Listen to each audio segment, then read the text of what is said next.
అయినప్పుడు అవుతుందని. మన ఇన్స్టాలో ఒక పోస్ట్ పెట్టారు, మన కర్మ అండ్ మళ్ళీ డిలీట్ చేశారు. ఏంటి, దేనిపైన ఎవరిపైన సార్ అది? నేనేం డిలీట్ చేయలేదండి, ఉంచారా? అలానే ఉంది. 1 hour తర్వాత 1 day తర్వాత పోతుంది అది. 1 day తర్వాత ఎందుకు సార్? అంటే అలా పెట్టడానికి కారణం ఏంటి?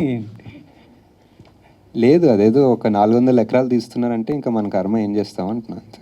అంటే ఇది గవర్నమెంట్కి చేస్తున్నా అంటే దానిపైన మీరు ఏం చెప్పాలనుకున్నా చెప్పండి. ఆ 400 ఎకరాలు సేవ్ చేస్తే మీకే, మీ ఇష్టం, మీకు ఏదైనా చెప్తాను.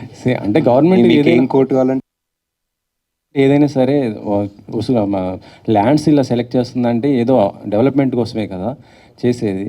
సో ఇక్కడ మీకు అంటే ఆ పర్టిక్యులర్ ఏరియాలో అదొక్కటే గ్రీన్ సింక్, కార్బన్ సింక్ అనుకోవచ్చు, వాట్ ఎవర్ గ్రీన్ ఏరియా. అక్కడ చాలా ఉన్నాయి ఐటీ పార్క్లు, మోర్ దెన్ ఎనఫ్ ఉన్నాయి. అండ్ నాకు తెలిసి సగం ఐటీ పార్క్ ఖాళీ కూడా ఉన్నాయి.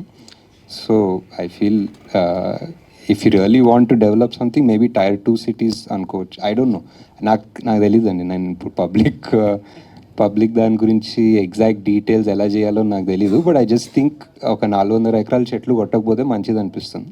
నాగేశ్వర్ గారు సరే, అంటే మీరు కల్కితో అంటే 1000 కోట్లు వసూలు చేశారు. దానికి ముందు సినిమాలు టఫ్ ప్రాజెక్ట్ డెఫినెట్గా. ఒక ఇలాంటి కథతో సినిమా కూడా తీయొచ్చా అనుకున్న ఒక అలాంటి కాన్సెప్ట్. మీ ఫస్ట్ సినిమాకి అంత ఇంత రిస్క్ చేయడానికి రీజన్ ఏంటంటే దాంట్లో కమర్షియల్ వాల్యూస్ కూడా మీరు ఏం చూడలేదు ఈ సినిమాలో. డెఫినెట్గా అంటే మీ మొదటి సినిమాకి, మామూలుగా మొదటి సినిమా అంటే డెఫినెట్గా ఒక కమర్షియల్ వాల్యూస్తో చేయాలని అనుకుంటారు అందరూ. మీరు ఎందుకు ఎవడే సుబ్రహ్మణ్యం లాంటి కథతో డెబ్యూ చేయాలని అనుకున్నారు? అంటే బిఫోర్ ఎవడే నేను చాలా 2-3 స్క్రిప్ట్స్ మీరు అన్నట్టు కమర్షియల్ అనుకున్న స్క్రిప్ట్స్ రాసుకున్నాను. అండ్ చాలామందికి ఇంక్లూడింగ్ వైజయంతికి పిచ్ చేశాను. యాక్టర్స్ ఎక్కువ మంది లేదు కానీ పిచ్ చేశాను.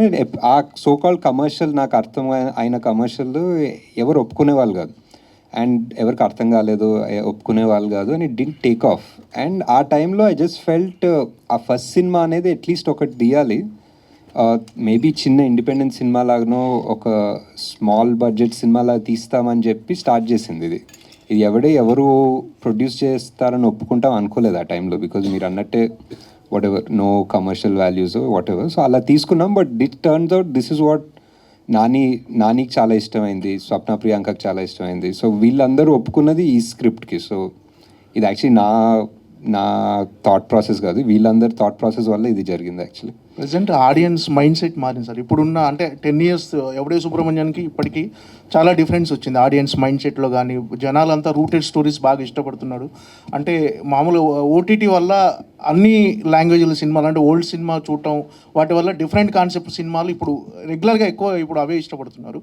ఒకవేళ ఎవడే సుబ్రహ్మణ్యం ఇప్పుడు తీస్తుంటే మీరు ఖచ్చితంగా అప్పుడు ఏదైతే థియేట్రికల్ రన్ మిస్ అయిందని ఫీల్ అవుతున్నారో అది ఇప్పుడు ఫుల్ఫిల్